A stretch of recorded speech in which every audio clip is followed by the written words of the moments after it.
الخائفين وينجي الصالحين ويرزع المستكبرين ويهلك ملوكا ويستخلف آخرين والصلاة والسلام على رسول ثقلين محبوب رب المشرقين والمغربين جد الحسن والحسين نبينا سيدنا بالقاسم محمد اللهم صل على محمد وعلى آله الطيبين الطاهرين المعصومين لا سيما بقية الله في الأرضين روحي وأرواحنا لتراب مقدم الفداء ولعنة الله على أعدائهم أجمعين بسم الله الرحمن الرحيم رب اشرح لي صدري ويسر لي أمري واحلل عقدة من لساني يفقهوا قولي أما بعد فقد قال الله سبحانه وتعالى في كتاب الحكيم والقرآن المجيد وما خلقت الجن والإنس إلا ليعبدون صلوات اللهم صل على محمد وآل محمد عزیزان محترم وہ کہ ایام ماہ ربیع الاول ہیں اور لیکن حالیہ میں ہونے والے سانحے نے ہر کسی کے دلوں کو اداس کر دیا ہے اور یقیناً بعض روحیں اتنی پاک اور بلند ہوتی ہیں کہ شاید جب بدن میں ہو تو اتنے اثرات مرتب نہیں کرتے لیکن جیسے ہی بدن سے پرواز کرتی ہیں تو عالم پہ چھا جاتی ہے. بعض لوگ زمین کے ٹکڑوں پہ نہیں دلوں پہ حکومت کرتے ہیں اور ویسی ہی ایک شخصیت کہ جو بہت عرصے سے لوگوں کے دلوں پہ راج کرتی تھی اور یقیناً ابھی بھی کرتی ہے اور پہلے سے زیادہ کرے گی، وہ دار دنیا جو فانی دنیا ہے اس سے کوچ کر گئی ہے. وہ کہ ہر کسی نے جانا ہے اور اٹل ہے جانا، کوئی اس کو ٹال نہیں سکتا، لیکن بہترین طریقہ اس دنیا سے جانے کا یہی ہے کہ جو امام حسین نے فرمایا کہ بستر پر مرنے سے بہتر ہے پروردگار تیری راہ میں تلوار سے بدن کے ٹکڑے ہو جائیں. تو یقیناً دل اداس ہیں اور سب کے ہی ہیں، لیکن دوسری طرف عزیزان محترم جو پیدا ہی شہادت کے لیے ہوا ہو اور جو اپنی مقصد پہ پہنچ گیا ہو اس کے لیے یہ کھونا نہیں ہے بلکہ اس کے لیے تو بہت کچھ پانا ہے. تو یقیناً ہمارے لیے ایک نقصان ہوتا ہے ایک شخصیت کا دنیا سے چلے جانا اور ایسی شخصیت کا، لیکن اس نے اپنی زندگی گزاری ایسی ہوتی ہے کہ اس نے ایسے ہی جانا ہے اور ہم جس مکتب کے ماننے والے ہیں وہاں پر جانے والے کے لیے گھبراہٹ نہیں ہوتی کیونکہ ہمارے پاس آپ دیکھیں کہ ظاہر ہے آپ بھی ایک ظاہری صدمے سے گزر رہے ہوں گے اور پوری دنیا اسی کیفیت کے اندر ہے اور ایک عجیب سا ماحول اس ٹائم بنا ہوا ہے. لیکن ہم جس مکتب سے ہیں وہ مکتب کہیں پر بھی خاتون ثانیہ زہرا انہوں نے کہیں یہ جملہ نہیں کہا پروردگار یہ کیا ہو گیا، کہیں جملہ نہیں کہا. کیا کہا اس بدن پہ جا کے کہ جو ٹکڑے ٹکڑے ہوا تھا، کیا جملہ کہا. قسم خدا کی کربلا نہ ہوتی تو ہمارے پاس زندہ رہنے کا کوئی اصول نہ ہوتا. وہاں جا کر بیوی نے یہی کہا تقبل منا، پروردگار قبول کر لے اس کو. اور ابن زیاد لعین نے جب یہ کہا دربار میں کہ ہم نے تو یہ کیا وہ کیا، آپ نے کیا دیکھا؟ تو بیوی نے کیا فرمایا، ماں رأیت الا جمیلا، میں نے جمال کے سوا کچھ نہیں دیکھا. تو اب اس جمال تک پہنچنے کے لیے امتحان اور آزمائش سے گزرنا پڑتا ہے. جب قرآن سورہ بقرہ میں ارشاد فرماتا ہے آیت نمبر 106 میں کہ ہم جب کسی آیت کو منسوخ کر دیتے ہیں تو اس کی جگہ پر دوسری آیت لے کر آتے ہیں اور ہم ہر چیز پر قدرت رکھتے ہیں. تو مسلمان جو کہ ابتدائے عشق میں 313 تھے اور چند گھوڑے تھے، تھوڑی سی تلواریں تھیں، تو اس سے پچھلی رات کو رسول خدا کی بارگاہ میں عبادت گزار ہے اور کہہ رہے ہیں پروردگار یہ نئے نئے مسلمان تجھ پر ایمان لائے ہیں، نئے نئے مسلمان ہیں تو جس پر ایمان لے کر آئے ہیں، کل ان کا مقابلہ کفار سے ہے اور وہ ہزاروں کا لشکر ہے۔ پروردگار یقیناً اذان محترم جس طرح ہر نبی کو خدا نے ایک ہی پیغام دیا تو اپنے محبوب کو بھی یہ کہا محمد ہم نے آپ کو کب تنہا چھوڑا۔ تو آج بھی اذان محترم وہ حجت خدا روئے زمین پر قائم ہے، آج بھی خدا نے کب تنہا چھوڑا ہے۔ آئیں قرآن کی طرف چلیں۔ ایک اور نبی سے میں کہہ رہا تھا کہ بہرحال لوگ تھوڑے سے ہی مورل ڈاؤن ہے، لیکن جب انسان قرآن پر دیکھتا ہے تو انسان دیکھتا ہے کہ خدا ہر چیز پر، اب سامنے دریا ہے، پیچھے لشکر ہے، قوم نے کیا کہا موسیٰ پھنس گئے، اب کہاں جائیں گے؟ وہاں خدا نے حضرت موسیٰ سے کیا کہا؟ موسیٰ ان سے کہو میرا رب میرے ساتھ ہے۔ ایمان یہی ہے نا، ایمان یہی ہے کہ دشمن ہو، سامنے رستہ بند ہو، کوئی چارہ نہ ہو تو خدا یہ کہتا ہے کہ موسیٰ ان سے کہو میرا رب میرے ساتھ ہے۔ بس ایمان چاہیے، طاقت چاہیے، اور طاقت جب ہو تو ناممکن بھی ممکنات بدل جاتے ہیں۔ ایک دریا ناممکنات میں سے تھا، خدا نے اس میں راستے بنا دیے، تو خدا آج بھی راستے بنا سکتا ہے، لیکن ایمان اور یہ جو کچھ ہو رہا ہے یہ چیک کیا جا رہا ہے۔ جانے وہ تو ہم حدیث روایت ہے امام جعفر صادق علیہ السلام،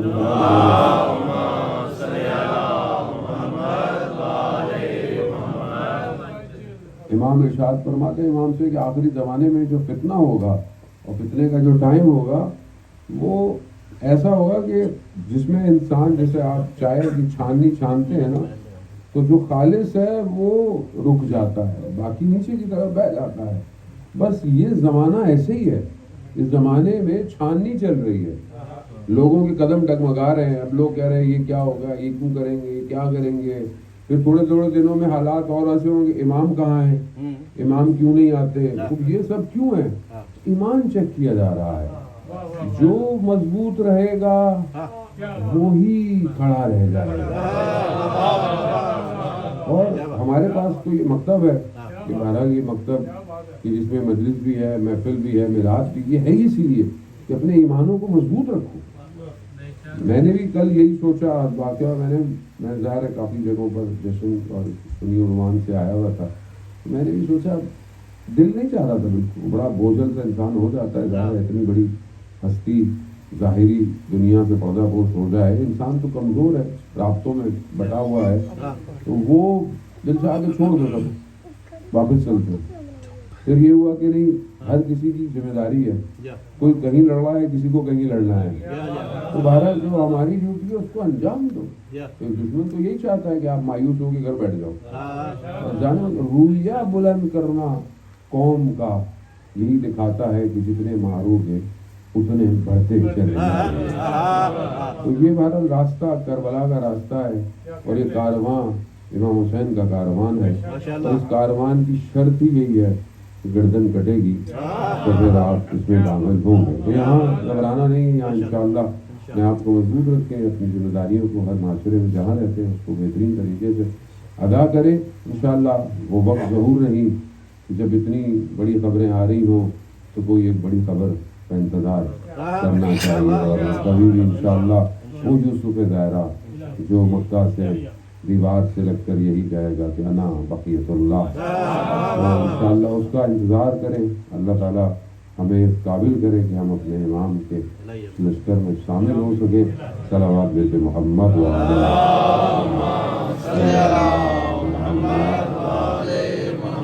نعرہ تکبیر، اللہ اکبر، نعرہ رسالت یا رسول اللہ، نعرہ حیدری۔ ماشاءاللہ ہمیشہ کی طرح مولانا صاحب بہترین خطاب فرما رہے تھے رسول خدا صلی اللہ علیہ وآلہ وسلم کی ذات مبارک پر، اور یقیناً وہی ایک ایسی ہستی اور ذات ہے جس کے لیے پروردگار نے اس کائنات کو خلق کیا، اور ہمارے لیے بہت ضروری ہے کہ جیسے مولانا صاحب نے بھی قرآن کی آیات کی تلاوت کی اور قرآن ہمیں ان کی اطاعت کی طرف رجوع کرنے کے لیے کہتا ہے کہ اطاعت کرو. اطاعت ہی سے انسان پہچانا جاتا ہے کہ انسان کس کو مانتا ہے. رسول خدا کی بہرحال کچھ تھوڑی بہت ٹوٹی پھوٹی سی میں نے کہا میں بھی حدیثیں آپ کی خدمت میں بہرحال بیان کروں. رسول خدا فرماتے ہیں کہ تم میں سب سے اچھا وہ ہے جو اپنے گھر میں اچھا ہے. تم میں سب سے اچھا وہ ہے جو اپنے، اور ہمارا الٹا حساب ہے.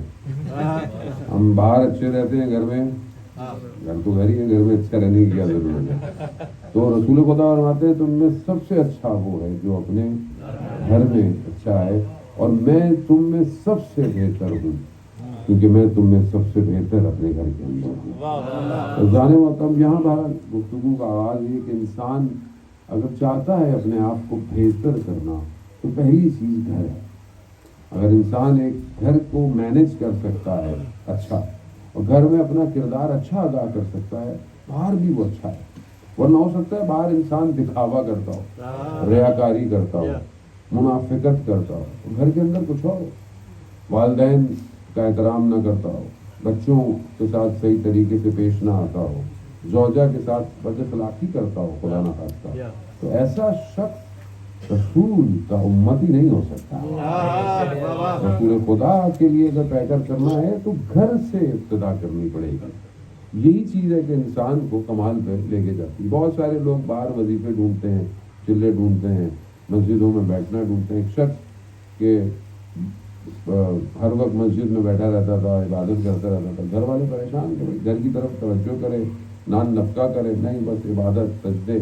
تو اس زمانے میں کوئی بوڑھا شخص تھا، انہوں نے اس کو بولا کہ بھائی آپ اس کو سمجھائیں. تو بوڑھے شخص نے اس کو کہا کہ صدر اسلام کا واقعہ اس نے بیان کیا. یعنی جب شروع میں اسلام تھا، مدینہ تھا، کہا کہ نماز کا وقت ہو رہا تھا. اس زمانے میں ظاہر مسجد بن رہی تھی اور لکڑی کی اور اس طرح کی کھجوروں کی چیزوں سے مسجد کی چھتیں بنائی جاتی تھیں. خواتین بھی مسجد میں مدینہ میں نماز پڑھنے آتی تھیں. تو وہ بوڑھا شخص کہتا ہے کہ رسول خدا نماز پڑھا رہے تھے ظہر کی یا غالباً عصر کی. تو سورج ظاہر ہے تھوڑی سی موومنٹ اس نے چینج کی، تو سورج کی روشنی جو تھی وہ ظاہر ہے ان جو چھتیں بنی ہوئی تھی پتوں سے، وہاں سے سورج کی روشنی نکلی اور ایک خاتون اپنا چھوٹا بچہ لے کے ساتھ آئی. سورج اس بچے کے اوپر پڑا تو بچہ رونا شروع کر دیا. بچے کے گریے کی وجہ سے رسول خدا نے نماز کو جلدی تمام کیا، یعنی جلدی ختم کیا. تو کہا کہ گھر اتنا ضروری ہے کہ رسول خدا نے نماز کو جلدی ختم کر لیا کہ بچہ اذیت کے اندر ہے، بچے کو تکلیف نہیں ہونی چاہیے، اور تم یہاں بیٹھے ہوئے نمازیں اور عبادتیں پڑھ رہے ہو اور تمہارے گھر والے جو ہیں وہ تکلیف کے اندر ہیں. پھر اس بوڑھے شخص نے بتایا کہ وہ جو بچہ تھا وہ میں تھا. جو بچہ تھا اس زمانے میں وہ میں تھا. محترم، بعض اوقات ہم ان چیزوں کو ترجیح دیتے ہیں لیکن حاصل کچھ نہیں ہو پاتا. مثال کے طور پر رات کو آپ ایک تہجد پڑھ رہے ہیں کہ انشاءاللہ سب پڑھتے ہیں، بچہ رو رہا ہے آپ کا، گریا کر رہا ہے، آپ بولے بھائی اس کو رونے دو، تو اللہ کو سجدے کرنا. ایسی تہجد خدا کو قبول نہیں ہے.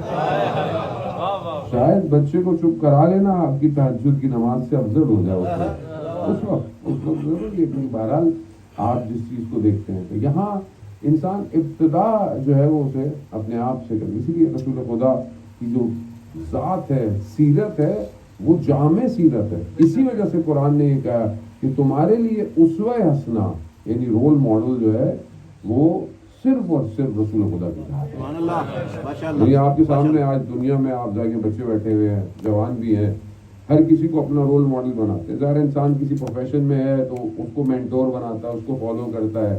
کوئی کسی کو فٹ بالر اچھا لگتا ہے، کسی کو کرکٹر اچھا لگتا ہے، کسی کو کوئی اور اچھا لگتا ہے. وہ بری بات نہیں ہے، ہماری دنیا ہے، انسان ہے. لیکن یہ سب ایک حصے میں کہیں نہ کہیں آپ اس کو فالو کر سکتے ہیں.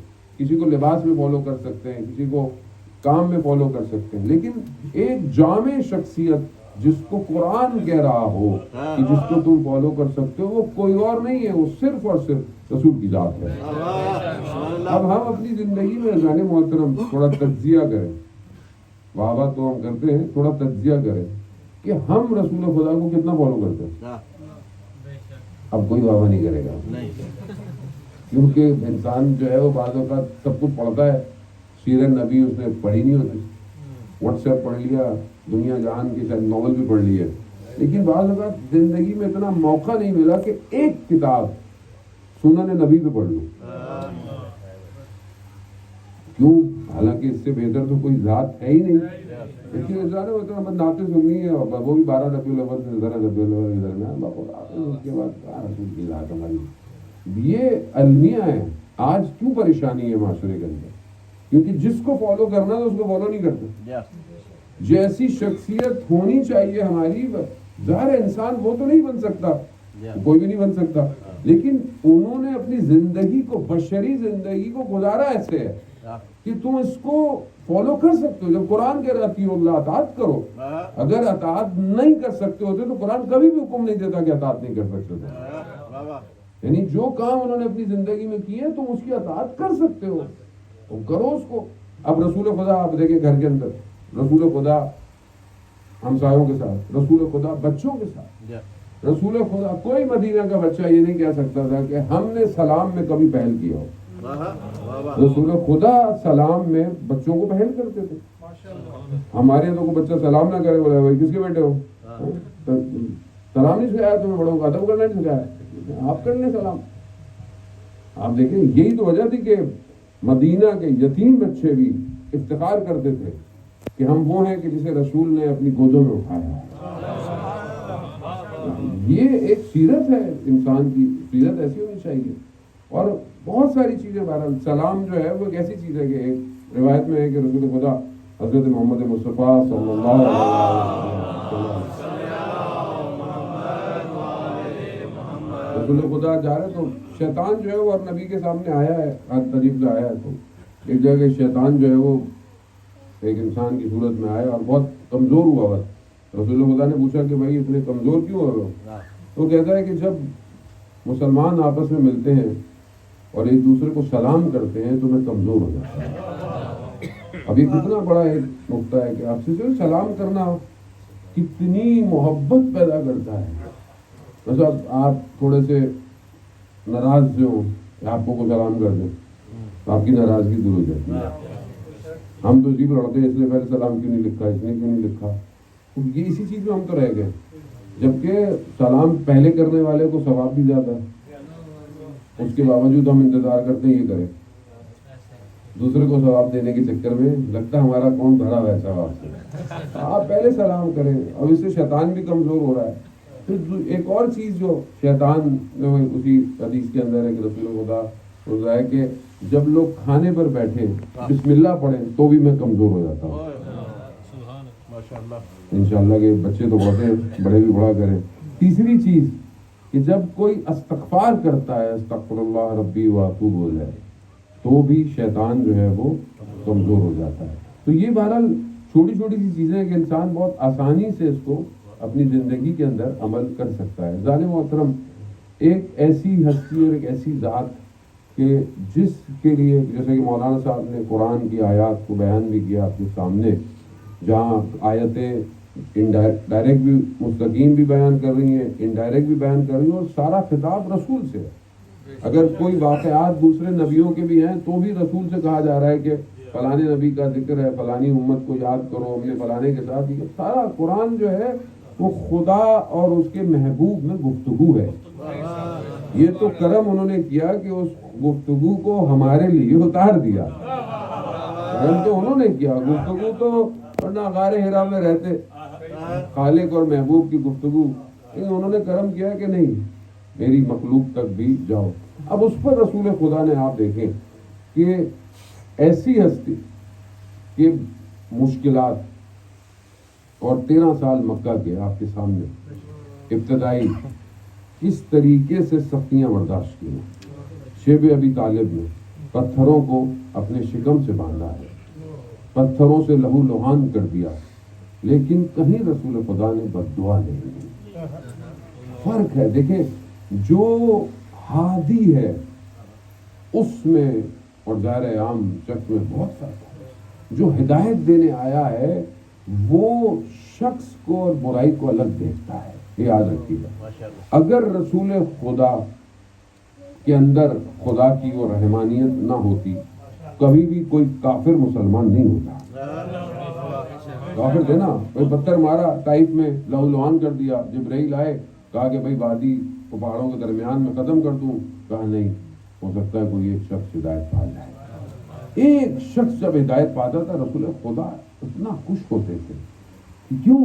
کیونکہ اللہ نے بھیجا اس لیے, اللہ نے بھیجا اس لیے. اور اتنا اندر سے ان کو تکلیف ہوتی تھی, اس کے لیے خدا نے پھر کہا اپنے محبوب سے کہ آپ پریشان مت ہو, آپ کا کام صرف بیان کرنا ہے, پیغام دینا ہے, ہدایت دینا ہمارا کام ہے. آپ اپنے آپ کو کیوں اتنا جو ہے وہ پریشان کریں؟ لیکن نہیں, پریشانی یعنی رسول ہے, امت کا دکھ ہے, امت کے لیے سب کچھ کیا. مولا کائنات فرماتے ہیں اتنی رات کو عبادت کرتے تھے پاؤں سوج جاتے تھے. کس کے لیے؟ امت کے لیے. قرآن دیکھیں, خالق کو جتنی عبادت کی جائے کم ہے, جتنا شکر کیا جائے تو کر ہی نہیں سکتا آدمی اس کی نعمتوں کا شکر. اس کی عبادت کے لیے بھی انسان ساری زندگی میں عبادت کرے تو بھی کم ہے. لیکن آپ سوچیں کہ کیسی عبادت ہوگی رسول خدا کی, کہ خدا قرآن میں سورہ مزمل میں کیا کہہ رہا ہے, قم اللیل الا قلیلا, اے رسول کھڑے ہو مگر کم کھڑے ہو. اتنی عبادت کر رہے ہیں کہ خدا کہہ رہا ہے کہ کم عبادت کرو. تو آپ خود سوچیں کہ بندگی, اسی لیے جب معراج پر اللہ تعالیٰ نے اپنے محبوب کو بلایا تو یہ نہیں کہا کہ میں رسول کو بلایا, اسرا پہ عبد میں اپنے بندے کو معراج پر لے کر گیا. بندگی کو کمال پر رسول خدا نے پہنچا دیا. جان محترم, وہ ہماری زندگی میں یہ بندگی بہت ضروری ہے. ہماری زندگی میں بندگی کہاں ہے؟ رسول خدا جیسی ہستی اور ذات خاک پہ جو ہے وہ اپنے رخسار کو رکھ کر کیا فرماتی ہے, رب لا تکلنی الی نفسی طرفۃ عین نبدا, ہے پروردگار مجھے پلک جھپکنے کے برابر لمحے کے لیے مجھے میرے ہاتھ میں مت چھوڑ. اب ازواج رسول خدا کہتے ہیں کہ آپ کو کیا ضرورت ہے, مطلب آپ تو اللہ سب کچھ. رسول خدا فرماتے ہیں میں خدا کا شکر گزار بندہ نہ ہوں. اور ایک اور روایت میں رسول خدا فرماتے ہیں کہ اللہ نے برادر یونس کو, یعنی حضرت یونس جو نبی ہیں اللہ کے, ان کو تھوڑی دیر کے لیے ان کے حال پہ چھوڑ دیا. ان کو تھوڑی دیر کے لیے کیا چھوڑا تھا کہ قوم نہیں مانتی تھی, آگے عذاب آئے گا, نکل آئے پیچھے, قوم نے توبہ کر لی, لیکن اللہ کے نبی ہے, ترک اولا ہوتا ہے, ناراضگی ہو گئی, تھوڑی دیر کے لیے ان کو حال پہ چھوڑ دیا. تو رسول خدا فرماتے ہیں کہ 3 تاریکیوں میں حضرت یونس چلے گئے, 3 اندھیروں میں. پہلا اندھیرا رات کا, دوسرا سمندر کا, تیسرا مچھلی کا پیٹ. 3 اندھیروں کا تھوڑی دیر کے لیے. وہ بھی اللہ کے نبی ہیں. ہماری کیا کیفیت ہوگی اگر خدا ہمیں ہمارے حال پہ چھوڑ دے؟ اللہ کے نبی کو تھوڑی دیر کے لیے چھوڑا, وہ 3 اندھیروں میں چلے گئے, اور پھر وہاں جا کر لا الہ الا انت سبحانک انی کنت من الظالمین. علامہ طباطبائی فرماتے ہیں تفسیر المیدان میں کہ اگر یہ ذکر حضرت یونس نہ کرتے تو قیامت تک مچھلی کے پیٹ میں رہتے. اس لیے اس کو ذکر یونسیہ کہا جاتا ہے کہ انسان کو کبھی کبھی کر لینا چاہیے, ورنہ بعض رسالے جو ہیں عرفاء کے علماء کے, وہ کہتے ہیں کہ یہ ذکر سجدے میں 350 دفعہ کرنا چاہیے آدمی کو. بہرحال اب دیکھیں اللہ کا نبی کہہ رہا ہے لا الہ الا انت سبحانک انی کنت, میں نے ظلم کیا ہے پروردگار, یعنی میں نے اپنے اوپر ظلم کیا. جب اللہ کا نبی خدا کی بارگاہ میں ایسے پکار رہا ہو تو میں نے اور آپ نے لگتا ہے کوئی ظلم کیا ہی نہیں زندگی میں. تو ہم نے کیا کوئی, میں اپنی بات کر رہا ہوں, خدا نہ خاصہ آپ کو نہیں کہہ رہا, کیا انسان سے غلطی نہیں ہوتی, کوتاہی نہیں ہوتی, زبان سے, آنکھوں سے, کانوں سے, ذہن سے کہیں نہ کہیں ہوتی ہے انسان سے. تو کیا انسان کا حق نہیں بنتا کہ سر سجدے میں رکھے اور کہے کہ لا الہ الا انت سبحانک انی کنت من الظالمین؟ ہفتے میں 1 دن تو آدمی کر لیا کرے اس کی بارگاہ میں, ورنہ یہ نہ ہو کہ انسان کو بھی ایسا لگے کہ اللہ نے اس کو اس کے حال پہ تو نہیں چھوڑ دیا. سب سے مشکل لمحہ ہے جان محترم. میں اپنے آپ کی طرف متوجہ ہوں کہ یہاں ہفتے ہفتے گزر جاتے ہیں, مجھے رات کو توفیق نہیں ہوتی کہ میری آنکھ میں آنسو آئے, میری آنکھ میں آنسو آئے. کس کے لیے؟ خدا سے محبت چلے, اللہ کرے کہ وہ درجے ہمیں نصیب ہوں, لیکن اپنے عمل پر شرمندہ نہیں ہوں. کیا میں اپنے عمل پر بہت راضی ہوں کہ میرا عمل بہت زبردست ہے, انسان کوتاہی ہے اس کی بارگاہ میں. نماز میری تو ایسی ہے, کام میرے ایسے ہی ہیں, تو مجھے اس کی بارگاہ میں کبھی مہینے میں ایک آدھ دفعہ آنکھ میں آنسو نہیں آ رہا. اس کا مطلب کیا ہے؟ اس کا مطلب ہے کہیں گڑبڑ ہے, کوئی نہ کوئی گڑبڑ ہے. کہیں میرے کھانے میں گڑبڑ ہے, کہیں میرے خیالوں میں گڑبڑ ہے, کہیں میری خواہشات میں کوئی ایسی چیز تو ہو گئی ہے جس سے میری تار کنیکٹ ہی نہیں ہو پا رہی.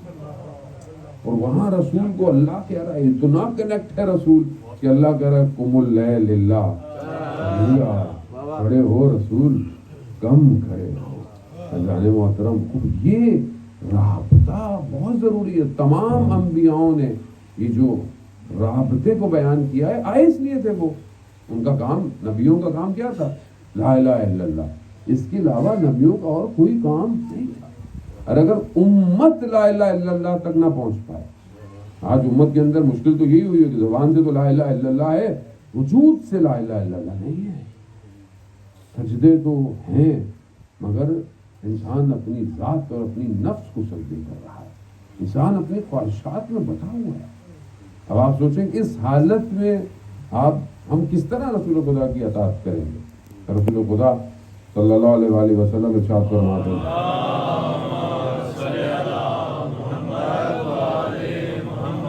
رسول خدا ایک حدیث میں ارشاد فرماتے ہیں کہ جس کے پاس 4 خصوصیات ہوں, کوالٹیز ہوں, اس کی دنیا میں بھی خیر ہے اس کے لیے اور آخرت میں بھی. 4 کوالٹیز اگر انسان کے پاس زندگی کے اندر ہو. پہلی خصوصیت رسول خدا فرماتے ہیں کہ جس کے پاس تقوی الہی ہو, جس سے وہ حرام کو دور کر دے. یعنی تقوی کسے کہتے ہیں؟ یعنی پرہیزگاری ہو. کس چیز سے پرہیزگاری؟ جو حرام ہے اس سے پرہیز کرے, جو حلال ہے اسے انجام دے. سادی سی ڈیفینیشن پرہیزگاری تقوی کی یہی ہے. لیکن قرآن جو ہے, میں اپنی طرف متوجہ ہوتے, قرآن مجھے ہدایت کیوں نہیں دے رہا, یا میں قرآن سے ہدایت کیوں نہیں لے رہا؟ اس کی ایک وجہ یہ ہے کہ قرآن ہدی للمتقین ہے. قرآن متقین کے لیے ہدایت ہے. اب میں متقی ہوں گا تو ہدایت ملے گی. شرط تو یہی ہے کہ پہلے متقی بن جاؤ, پھر تمہیں ہدایت ملے. اب میں متقی کیسے بنوں؟ متقی کیسے بنوں؟ کون بتائے گا کہ متقی ہو؟ تو کوئی بھی نہیں بتائے گا سوائے اس کے جو امام المتقین ہوگا.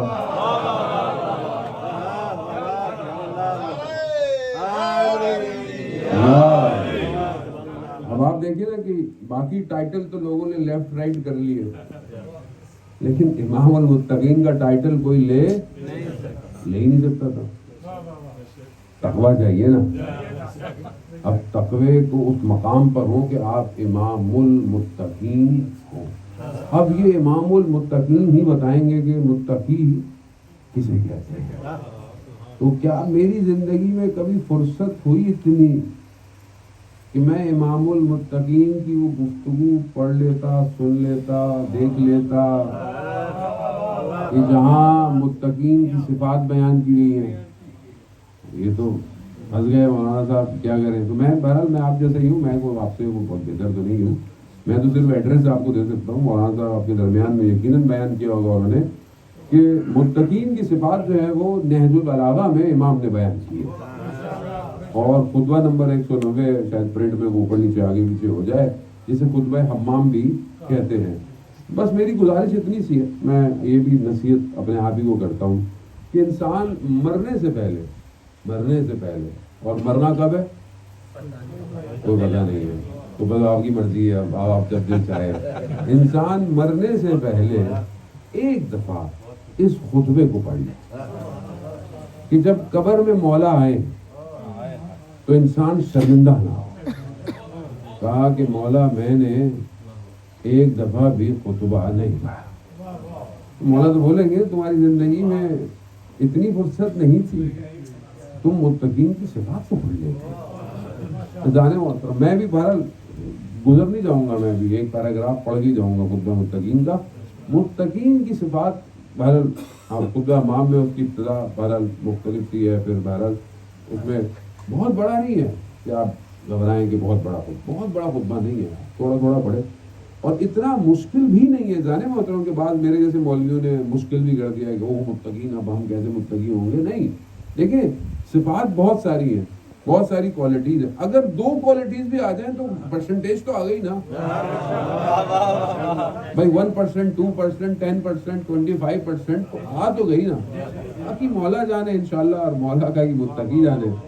اب یہ بہرحال ایک پیراگراف آپ کی خدمت میں کہ امام فرماتے ہیں متقین کی صفات میں کہ یہ جب بولتے ہیں تو بڑا نپا تلا بولتے ہیں, یعنی ان کے بولنے میں بیلنس ہے. یہ افراد و تفرید نہیں کرتے, لاؤ لعاب اپنی فضولیات احمقانہ باتیں نہیں کرتے, یہ نپا تلا بولتے ہیں. اب ہم اپنی زندگی میں دیکھیں ہماری گفتگو مذاق میں کیسی ہے, غصے میں کیسی ہے, اور نارمل کیسی ہے. یہیں سے انسان پہچانا جاتا ہے. اور یہاں پر بھی مولا ایک اور جگہ بیان کرتے ہیں کہ انسان اپنی زبان کے پیچھے پوشیدہ ہے. یعنی انسان جب زبان کھولتا ہے تب پتہ چلتا ہے کہ وہ کیسا ہے. اب آپ خوشبو لگا لیں, عطر لگا لیں, برانڈیڈ کپڑے پہن لیں, لیکن جب آپ زبان کھولیں گے تو پتہ چلے گا آپ اندر سے کتنے برانڈیڈ ہیں. یہ ضروری ہے کہ انسان اندر کو معطر کرے, اندر معطر. اور یہ اندر معطر کیسے ہوگا؟ جتنا آپ اچھا سوچیں گے اتنا اچھا باہر آئے گا. جتنا خدا نہ خواستہ انسان نیگیٹو سوچتا ہوگا, نیگیٹو چیزوں کا اندر, باہر وہی نکلے گا. آپ کچھ بھی کر لیں, آپ اندر کو دبا نہیں سکتے. مسجد میں تو الحمدللہ, جزاک اللہ, التماس دعا, یہ آپ بولتے رہیں گے سبحان اللہ. لیکن جب آپ کے اوپر کوئی مصیبت آئے گی, جب آپ کی امتحان ہوگا, اس وقت آپ باہر آئیں گے. وہ اصل شخص ہے جو باہر آتا ہے. تو یہاں پہلی صفت کیا ہے کہ انسان متقی, نپا تلا. دوسری, یہ جب چلتے ہیں تو ان کے چلنے میں تواضع پایا جاتا ہے, تکبر پایا نہیں جاتا. آگے یہ رات کو کھڑے ہو کر قرآن کی آیتوں کی تلاوت کرتے ہیں. اب انسان رات کو سونے سے پہلے ہفتے میں 1-8 دفعہ اگر کھڑے ہو کر 4-5 قرآن کی آیت تلاوت کر دے تو کیا فرق پڑتا ہے؟ کم از کم متقین کی ایک صفت تو آپ کو آ جائے گی. امام فرماتے ہیں اور جب یہ جنت کی آیات پہ پہنچتے ہیں تو اس میں غوطے کھاتے ہیں, اور جب جہنم کی آیات پہ پہنچتے ہیں تو گریہ کرتے ہیں. اور بس ایک آخری صفت اس پیراگراف میں امام فرماتے ہیں کہ اگر انہیں ان کا مقررہ وقت پتہ نہ ہوتا, یعنی ان کو یہ یقین نہ ہوتا کہ ان کی موت کا وقت معین ہے, اگر متقین کو یہ یقین نہ ہوتا کہ ان کی موت کا وقت ایک مقرر ہے, تو ان کی روحیں پلک جھپکنے کے برابر بھی ان کے بدن میں نہ رہتی. اب آپ متقین کی صفات کو دیکھیں, اور سید حسن نصر اللہ, وہ شخص کہ جو ایک لمحے کے لیے بھی اپنے بدن میں رہنا نہ چاہتا ہو, پھر بھی اتنا رہ لیا. جانے محترم, متقین نہیں رہنا چاہتا. اب دنیا سجن و مومن, دنیا مومن کے لیے زندان ہے. لیکن آپ یاد رکھیں کہ اس راہ میں چلتے ہوئے کبھی بھی نقصان نہیں ہے. کربلا نے یہ سکھایا, وہ کہ ظاہری بدن کٹ گئے اور لاشیں بکھر گئے, لیکن دشمن جیتا نہیں. آج تک حسینیت زندہ ہے اور زندہ رہے. یہی چیز ہے کہ یہاں کہیں نقصان نہیں ہے, یاد رکھیے گا. ہاں, وظیفہ انجام دینا شرط ہے کہ جو آپ کا وظیفہ ہے آپ نے اس کو انجام دینا ہے. دوسری چیز جو رسول خدا فرمان فرماتے ہیں کہ 4 چیزیں جس کے اندر ہوں, خدا اس کو دنیا میں بھی خیر ہے اور آخرت میں بھی خیر ہے. دوسری چیز ہے کہ جس کے پاس حلم ہو, حلم یعنی پیشنس ہو, بردباری ہو, جس سے وہ نادان اور جاہل کو دور کر دے. اور یہ ہماری لائف میں ایک کامن مسئلہ ہے. یعنی آپ کو ڈفرینٹ طرح کے لوگ ملتے ہیں, انٹرنیٹ پہ ملتے ہیں, واٹس ایپ پہ ملیں گے, فیس بک پہ ملیں گے, معاشرے میں ملیں گے کہ جو نادان ہے, جاہل ہے. اب کوئی نہ کوئی وہ گفتگو کریں گے, کوئی نہ کوئی وہ بات کریں گے, اب آپ جذبات میں آ جائیں, آپ تیز ہو جائیں. نہ, حلم اور بردباری سے اس کو دور کریں, یعنی برداشت کر جائیں, چپ. حلم کسے کہتے ہیں؟ ایک اور حدیث میں امام جعفر صادق علیہ السلام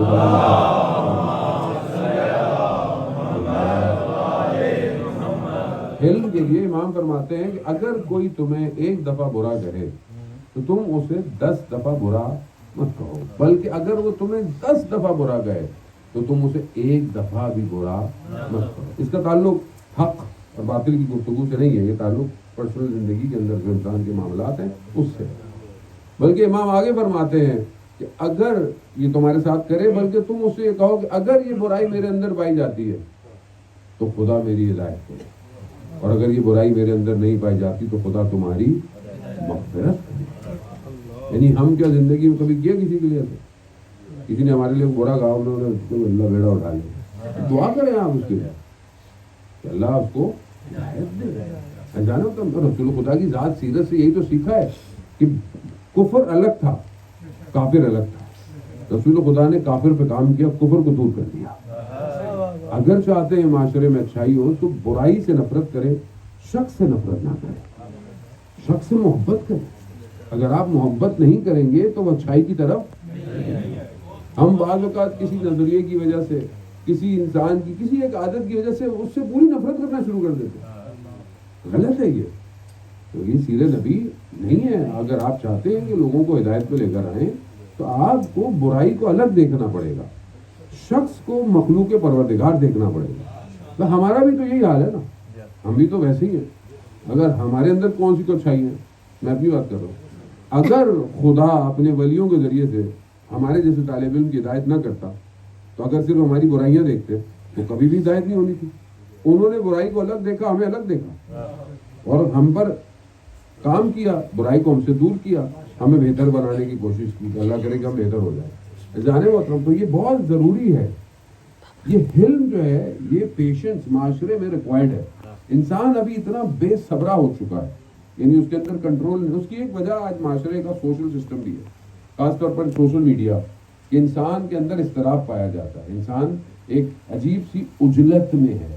اس کی ایک وجہ آپ دیکھ، چینل چینج کرتا رہتا ہے، موبائل میں بیٹھا ہوا ہے تو جو ریلز دیکھ رہا ہے انسٹاگرام پہ، ٹک ٹاک پہ، اس کی انگلی رکی نہیں رہی ہے، یعنی 30 سیکنڈ بھی کوئی چیز سننا اس سے برداشت نہیں ہو رہی ہے، وہ ٹھک ٹھک ٹھک، وہ تو میرے جیسے کی کوئی ریل آ جاتی تو رک جاتا ہے تھوڑی دیر کے لیے، مولانا صاحب کہیں نہ کہیں نصیحت کر رہے ہوں، ورنہ اتنی بے چینی ہے، اور یہ بے چینی ہر جگہ ہے، پھر یہ زندگی میں ہے، یہ کام میں ہے، یہ رشتوں میں ہے۔ یہاں بیگم نے کوئی بات کی سنی نہیں، آگے فوراً تم دونوں پتہ نہیں کیا بات کہہ رہی ہیں۔ ماں باپ نے جوان سے کوئی بات کی، کوئی وصیت، کوئی نصیحت، نو بھائی سن تو لو، ماں باپ ہیں، نہیں، بچہ بیچارہ آیا کچھ کہنے کے لیے، آپ اتنے اوپر سے باہر کاموں سے تھکے آئے ہوئے، ٹوٹے ہوئے آئے ہوئے، آپ نے بچہ دو، یہ کیوں ہے؟ اضطراب ہے۔ حلم اور بردباری بہت ریکوائرڈ ہے آج معاشرے میں۔ انسان خود اپنی جہالت کو بھی اسی سے دور کر سکتا ہے۔ تو انسان کو یہ دوسری صفت ہے کہ اگر انسان کے پاس ہو تو دنیا میں بھی خیر ہے، اور تیسری چیز عزیزان محترم کہ جس کے پاس اچھا اخلاق ہے، خوش اخلاق، وہ دنیا میں بھی خیر ہے، اور یہ بہت امپورٹنٹ ہے۔ ظاہر علم کے بعد اخلاق کنیکٹڈ ہے، انسان کا بیہیویئر، انسان کا ایٹیٹیوڈ کیسا ہے، انسان معاشرے میں کس طرح ملتا ہے۔ آپ اپنی جاب پر ہیں، اپنے کام پر ہیں، آپ خوش اخلاق ہیں، ہر کوئی آپ سے ملنا چاہے گا۔ آپ ہر وقت یوں رہتے ہیں، کوئی آپ سے بات بھی نہیں کرنا چاہے گا۔ اگر گھر میں ابا ایسا ہے تو پھر بچے گھر سے باہر رہتے ہیں کہ جب ابا آئے تو ہم باہر چلے جائیں، یا پھر ابا گھر ہی نہ آئے۔ تو اگر خوش اخلاق ہے تو لوگ ترستے ہیں کہ ایسا شخص کب آئے گا۔ اور یہ سب جانے محترم، یہ جو معاشرے کی فارمیشن ہے نا، یہ اماموں نے کی ہے۔ امام معاشرے کو دیکھیں نا آپ، قال امیر المومنین ہے کہ زندہ ایسے رہو لوگ تم سے ملنا چاہیں، مر جاؤ لوگ تم پر۔ اب یہ شخصیتیں، یہ جو قالا امیر، قالا صادق، قالا باقر علیہ السلام ہے، ان سب کا مصداق ہمیں اگر آج کی شخصیتوں میں یہی لوگ ملتے ہیں جو آج ہمارے سامنے دنیا سے جا رہے ہیں۔ یہ ان حدیثوں کے مصداق ہیں۔ اگر ہم نے دیکھنا ہے تو ہمیں بھی چاہیے کہ ہم اپنے آپ کو بھی ان حدیثوں کا مصداق بنائیں، اخلاق اچھا کرے انسان۔ اور اخلاق جو ہے وہ اس کے لیے ظاہر ہے کہ انسان کو اپنے نفس کو تھوڑا مارنا پڑتا ہے، یعنی اپنے آپ کو تھوڑا سا دبانا پڑتا ہے، ورنہ اگر انسان سوچے میں ہی سب سے اچھا ہوں، میں ہی سب سے بہتر ہوں، اور میرے پاس پاور ہے، انسان اپنے گھر میں پاور سمجھتا ہے, سوسائٹی کمیونٹی میں کوئی عہدہ ہو پاور سمجھتا ہے, میں پاور میں ہوں, میرے ساتھ ایسا, وہ یہ انسان کبھی بھی ترقی نہیں کر سکتا. اخلاق انسان کو بلند کرتا ہے. اگر انسان کہیں تھوڑی دیر چھوٹا ہو جائے, پہلے میں لاسٹ ٹائم آیا تھا تو آپ کے سامنے میں نے سالم عقل کی نشانیوں میں بیان کیا تھا اخلاق کی بہت ساری باتیں. یہاں بڑے بڑے علماء کو اگر آپ دیکھیں, ان کی زندگیوں کو دیکھیں اور ان کی اخلاق دیکھیں, تو یہ ان کی اخلاق تھے کہ آج ان کا کام, ان کی کتابیں, ان کی باتیں ہمارے درمیان میں موجود ہیں. میں آپ دیکھیں کہ شیخ عباس قمی جیسی شخصیت, ان کا اخلاق تھا کہ آج جس کی وجہ سے آپ دیکھیں کہ ان کی کتابیں آج مفاتیح الجناح اور باقی کتابیں, مفاتیح سب سے زیادہ ہر معاشرے میں, ہر زبان میں ٹرانسلیٹ ہو کر پڑھی گئی ہے. کیا وجہ تھی کہ والد صاحب مسجد میں جاتے تھے, مغرب نماز عشاء پڑھتے تھے, وہاں جو مولانا تھے وہ حدیث بیان کرتے تھے, تھوڑی سی مجلس پڑھتے تھے واپس. تو ایک دن والد صاحب نے شیخ عباس قمی سے کہا کہ جیسے وہ مولانا مجلس پڑھتے ہیں, کاش بیٹا آپ بھی ویسے پڑھتے. تو وہ مولانا جس کتاب کو کھول کر بیان کرتے تھے وہ کتاب شیخ عباس قمی کی تھی. لیکن شیخ عباس قمی نے یہ نہیں کہا والد سے, کیا کہا, بابا میرے حق میں دعا کیجیے.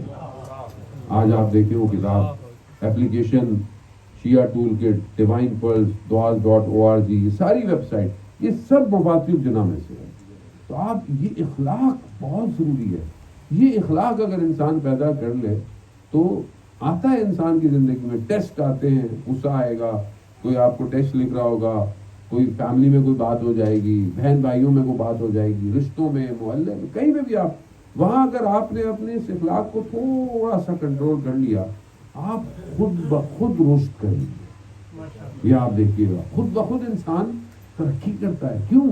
کیونکہ اس کو سوچنے کا ٹائم مل جاتا ہے, اس کو تفکر کا ٹائم. اگر انسان فوراً رپلائی کرتا رہے, کبھی بھی سوچنے کا ٹائم اس کو ہو جائے گا, اس کی اپنی پرسنالٹی ڈسٹرب. یہ تیسری ہے. چوتھی صفت, وقت بھی جو ہے وہ تقریباً تھوڑی تمام ہو گیا ہے, اور یہ چوتھی صفت جہاں بھی میں بیان کرتا ہوں تو لوگ کہتے ہیں مولانا صاحب اب آپ نے تو گھر میں ہم کیسے جائیں گے.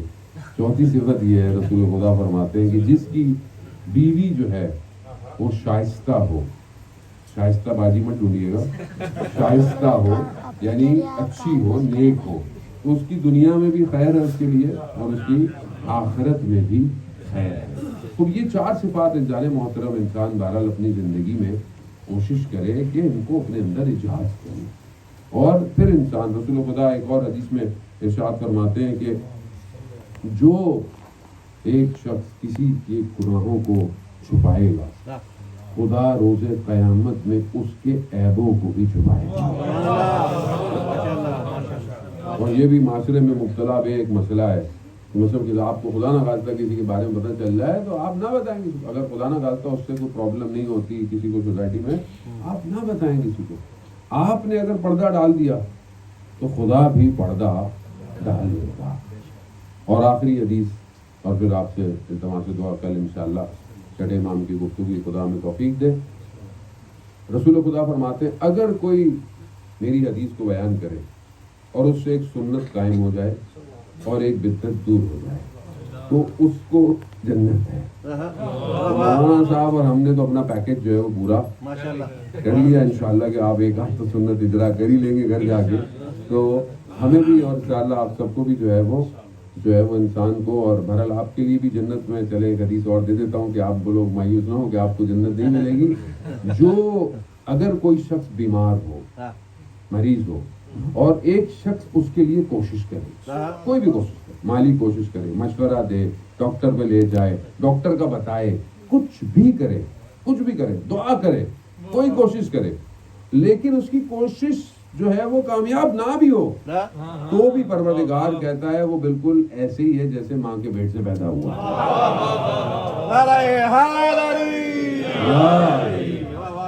بہرحال ہم سب کے لیے انشاءاللہ اس کے لیے کوشش کریں, اور کوشش کے ساتھ دعا کر سکتے ہیں کہ جو ہماری کمیونٹی میں مریض ہیں, دوست احباب ہیں, رشتے دار ہیں, میرے کافی دوست احباب ہیں مریض ہیں, کینسر کے مریض ہیں, اور والد صاحب کا بھی آپریٹ ہوا ہے کل, اللہ تعالیٰ ان کو اور تمام مریضوں کو شفائے کامل اور عاجلہ عطا فرمائے. ہم دست دعا کرتے ہیں کہ پروردگار تجھے اس پاک ہستی کا واسطہ کہ جسے تو نے رحمت للعالمین بنا کر جو ہے وہ اس دنیا میں بھیجا، اور